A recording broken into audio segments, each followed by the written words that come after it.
Bonjour à tous, aujourd'hui petit exercice donc pour apprendre à calculer des longueurs ou des distances dans le plan. Donc on se place bien sûr pour utiliser ces formules dans un repère orthonormé. On considère 4 points, je vous donne les coordonnées, on fera une figure, on va démontrer que le quadrilatère ABCD est un rectangle et que ce n'est pas un losange. Première chose, c'est vraiment de faire une figure comme ça rapide. Donc je vais placer le point A, donc 2 en abscisse, 4 en ordonnée, donc il est ici. B, 3, 3. C, 1, 1. Et D, 0, 2. Bien attention. On voit bien ici, on peut faire l'hypothèse qu'on a effectivement un rectangle. Voilà.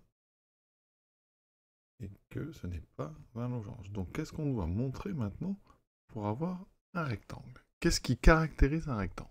Qu'est-ce qui caractérise le mieux un rectangle? Bien, le plus simple, c'est de montrer que c'est un parallélogramme. Donc montrons que ABC est un parallélogramme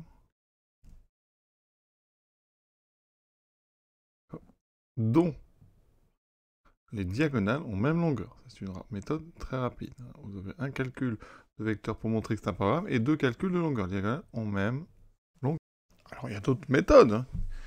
Vous pouvez aussi montrer que c'est un quadrilatère avec ici 3 angles droits. Parce qu'on en a 3, le quatrième suivra. Alors ça fait quand même beaucoup parce que pour chaque fois que vous voulez montrer qu'il y a un angle droit quelque part, vous utilisez Pythagore. Donc il faudra faire une égalité de Pythagore, etc. Donc ça peut être un petit peu long. Ici on a juste à faire deux calculs donc, de coordonnées vecteurs pour montrer que c'est un parallélogramme, et ensuite le calcul de longueur de diagonale. Donc vous voyez que ça va réduire quand même les calculs. Donc on va procéder comme ça. Donc premièrement, montrer que c'est un parallélogramme. Alors pour montrer que c'est un parallélogramme, eh bien, il suffit de montrer qu'on a deux vecteurs égaux. Donc ça veut dire que vous devez montrer par exemple que AB est égal à DC. On inverse bien le C et le D. Aidez-vous du dessin si vous avez un doute. Et en même temps, il faut montrer que la diagonale, donc AC, a la même longueur que la diagonale BD. Donc longueur AC égale BD. Vous voyez, il y a deux choses. Donc comment montrer que AB égale DC? Là, on a une formule de cours. Les coordonnées du vecteur AB, c'est les coordonnées du vecteur B moins celles du vecteur A. Je vais mettre la formule une fois. C'est XB, ici YB, moins XA, et ici YA. Coordonnées de B moins coordonnées, c'est arrivée moins départ. C'est important. Donc ici, j'applique ceci. Alors, je vais peut-être recopier les coordonnées des points pour que vous voyez bien, parce qu'on est là quand même pour apprendre. Donc ici, j'ai les coordonnées de A. Donc A, il est donné 2, 4. B, 3, 3. Donc je fais coordonnées de B moins celle-là, 3 moins 2. Et ici, 3 moins 4. D'accord? La première colonne ici, j'ai mis coordonnées de B moins celle de A. Je calcule, ça me donne AB, coordonnées 1, moins 1. Vous pouvez vérifier d'ailleurs sur le dessin. Pour aller de A à B, j'ai bien un déplacement, une unité vers la droite et une unité vers le bas. Donc ça fait du 1 moins 1. C'est parfait. Maintenant, on fait pareil avec DC. Donc je recopie, on n'est pas pressé. Donc on va mettre C 1, 1, D 0, 2. Donc si je veux les coordonnées de DC, je dois faire coordonnées de C moins celle de B. Donc j'écris d'abord les coordonnées de C moins celle de D. Voilà.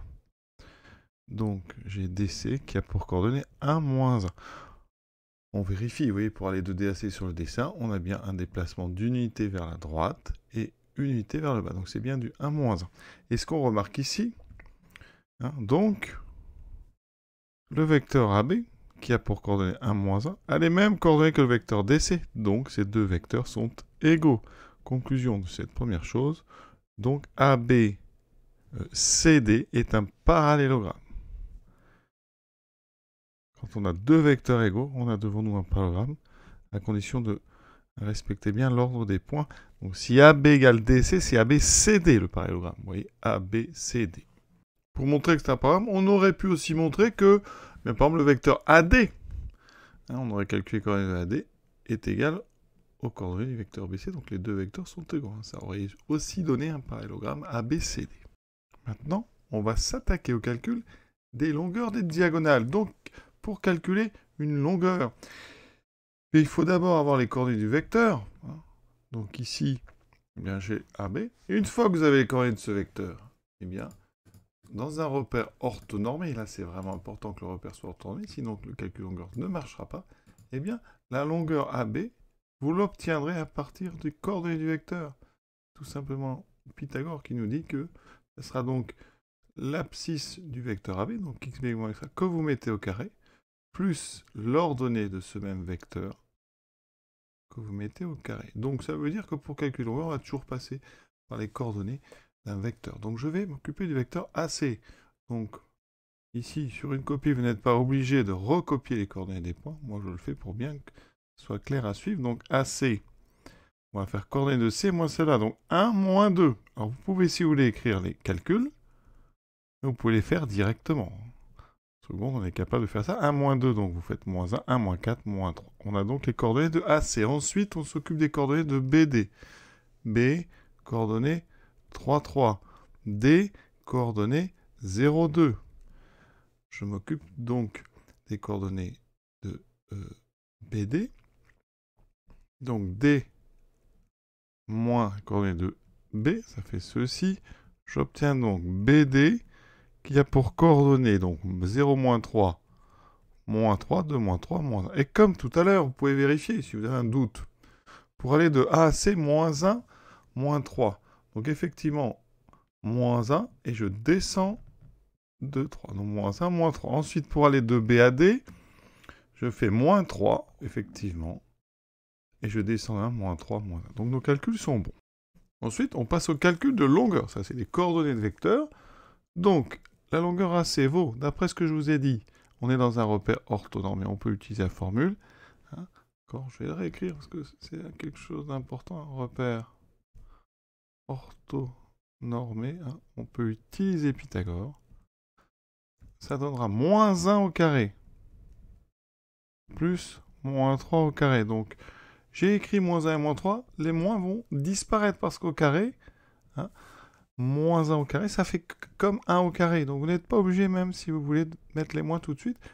Et si vous le voulez, vous pouvez même calculer directement de tête.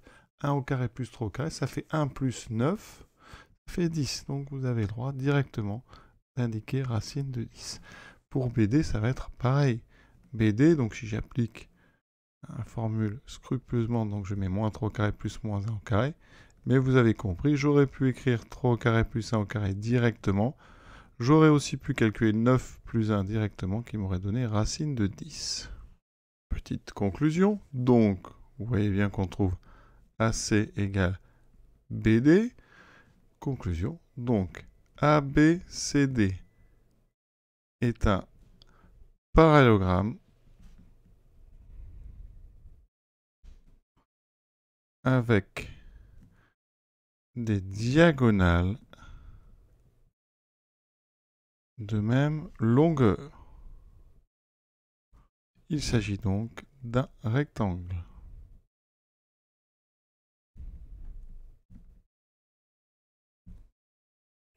Autre méthode, j'aurais pu montrer qu'il y avait un angle droit. Dans ce rectangle, j'ai calculé les coordonnées de AB, donc je peux calculer la longueur AB. D'accord ? Ça veut dire qu'ici, AB, coordonnées de AB, c'est 1 moins 1. Donc avec ce que je viens de vous dire, AB, c'est donc racine carrée de 1 au carré, donc 1, plus moins 1 au carré, donc 1, c'est racine de 2. Ensuite, je vais calculer la longueur AD. AD, donc je calcule les coordonnées de AD. Donc je fais coordonnées de D moins celle de A, 0 moins 2 moins 2, et ensuite 2 moins 4 moins 2. Je peux vérifier même sur le dessin. Pour les 2 AD, j'ai moins 2 moins 2. Donc la longueur AD, vous voyez, vous appliquez la formule, moins 2 au carré 4, plus moins 2 au carré 4, vous voyez, ça va vite, ça fait racine de 8. Je ne touche pas racine carrée. Ensuite, je vais calculer, vous voyez, là je vais montrer qu'on a un angle droit. C'est-à-dire, on va montrer qu'ici on a un angle droit. Donc je vais calculer la diagonale BD. Alors ça tombe bien, je l'ai déjà. Le vecteur, donc BD c'est moins 3 moins 1. Et donc la longueur de cette diagonale, c'est racine de 3 au carré, enfin moins 3 au carré, 9, plus moins 1 au carré, je vous l'ai dit, ça fait 1, ce qui fait racine de 10. Qu'est-ce qu'on remarque? Que si c'est un rectangle, l'hypoténuse c'est BC, c'est BD, racine de 10. Or, BD au carré, la racine s'en va. AB carré plus AD carré est égal à 2 plus 8, c'est égal à 10. Donc, vous voyez, on a égalité. Donc, ici, on applique ce qu'on appelle la réciproque de Pythagore avec BD carré qui est égal à AB carré plus AD carré. On a donc un angle droit en A. Donc, l'angle BAD, il vaut 90 degrés. Et donc, vous avez un parallélogramme qui a un angle droit. Il s'agit donc d'un rectangle. Vous voyez, c'est une autre méthode qui est sympa aussi. Pour montrer que ça n'est pas un losange. Bien, un losange, c'est à 4 côtés égaux. Donc ici, regardez ce qu'on vient de faire. On a calculé la longueur AB et la longueur AD. Elles sont différentes. Hein, AB est différent de AD. Donc, ABCD n'a pas 4 côtés égaux. Hein, égaux de même longueur. Hein. Donc, ce n'est pas un losange. Voilà, pour montrer que un quadrilatère n'est pas un losange. Hein, alors, eh bien, si c'est un paragraphe, il s'agit de montrer qu'il n'y a pas 4 côtés égaux. Et ça va très vite. Alors, on pourrait aussi montrer que les diagonales ne sont pas en angle droit, mais ça, c'est un travail qui est beaucoup plus difficile. Il vaut mieux calculer juste 2 longueurs, vous voyez. Et l'exercice est ainsi terminé. Voilà, retenez bien les formules. Hein. Facile à utiliser, hein, mais il faut vraiment faire son chemin dans qu'est-ce que c'est qu'un rectangle, qu'est-ce que c'est qu'un losange, savoir vraiment ce qu'on veut démontrer avant de se lancer dans des calculs. Voilà, à très bientôt.